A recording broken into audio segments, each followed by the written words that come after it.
hold the weapon in front of you, the part that's away from you is the long edge. The part that's toward you is called the short edge.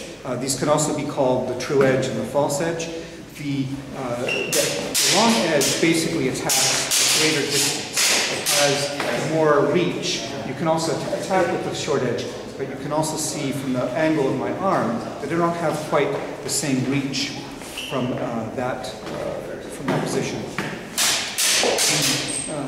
The sword is also divided into the foible and the fort. Foible is an old French word for weak, and it is the part next to the tip. The fort is the part toward the hilt. And I should actually be showing it this way. So the fort is the part towards the hilt.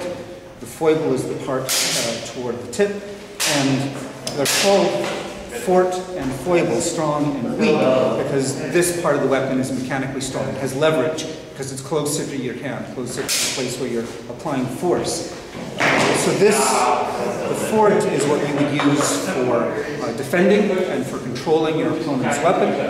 The foible is mechanically weaker. It has less leverage power because it's farther from your hand, but it also travels faster. When the sword is moving, it's essentially describing an arc or a circle with the center where your hand is, and the parts toward the periphery of the circle move by definition more quickly than the parts toward the center of the circle. So it moves quicker. This also means that it delivers more power. So this is the area that you attack with. This is the area that you defend with.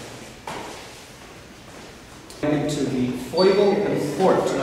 These are French words that mean the weak and the strong. The foible of the blade, the weak part, is the part furthest away from your hand. It has less leverage power than the fort, but it travels more quickly, and obviously is further away from your hand. It's the place that you use for attacking with thrusts or with cuts to be as far away, to get your maximum reach. It also has the added advantage of speed. The sword moves in a circle. Essentially, this is the center of the circle where my hand is, and the periphery of the circle is toward the tip, the circumference, and the outside part of a circle always travels, of a disc, travels faster when the disc rotates than the inside part. So the speed of it delivers extra power relative to the power you can deliver with your hand. The fort has more leverage because it's closer to your hand, but it doesn't travel as fast. It's chiefly used for defending, and it is also used for controlling the opponent's blade, because you've got that kind of leverage control.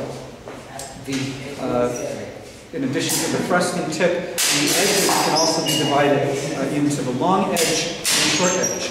If you hold the sword out in front of you, the part where your knuckles are away from you is the long edge. It's because this has the longest reach. If I'm attacking with the long edge, it reaches further. If I attack with the short edge, that option, it doesn't reach quite as far. So the long edge gives you more reach. It also gives you more power because you're attacking with the natural motion of the hands. But the short edge gives you options of angles that are not possible using the attacks with the long edge. The hilt is subdivided into the crossbar, which can be, it obviously protects the hand passively, but it can also be used to control the opponent's weapon. It has a lot of mechanical strength, like the fort.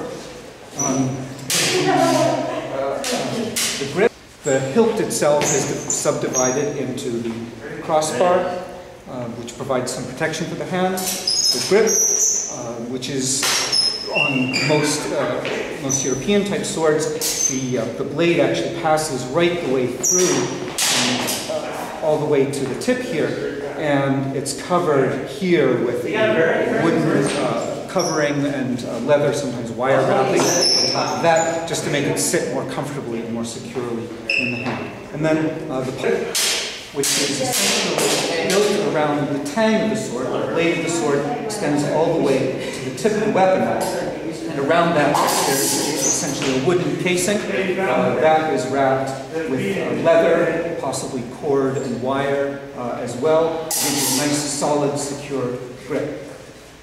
And so you can see it's got the side ring right here. This keeps my opponent's blade from chopping my fingers off.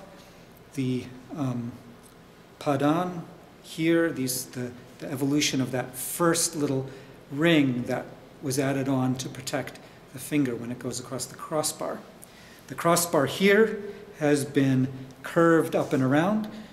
You can sometimes trap your opponent's sword in that little hook. And the other end has been extended to become a knuckle bow to protect the front of my hand. And then you add these counter guards on the sides, and you get this beautiful, elegant shape that's also really, really good to fight with. And here you pommel, which is the rounded part at the end.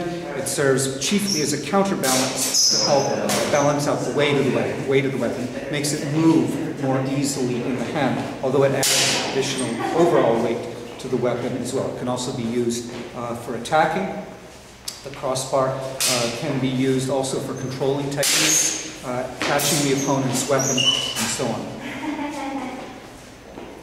The pommel serves to counterbalance the weight of the sword. This pommel is a little bit light for the weight of this particular sword, but it's basically allows the weapon to move more easily in your hand, although it adds to the weight of the weapon at the same time. So it has both an upside and a downside in that respect. It's also used for attack. In fact, the modern English word to pummel somebody comes from that. So you can whack somebody in the face with this thing.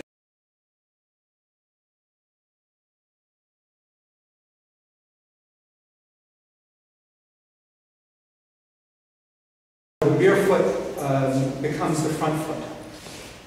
Each of these is a passing step forward. You can see each time my rear toe points out, my forward toe points toward the opponent. This gives me stability and mobility.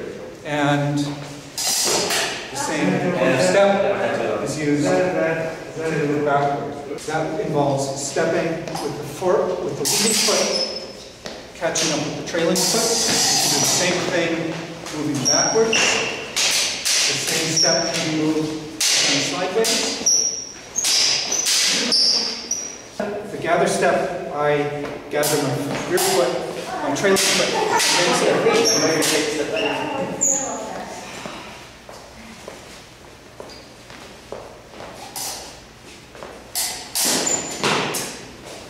the gather step is a less stable option. Changing the forward foot.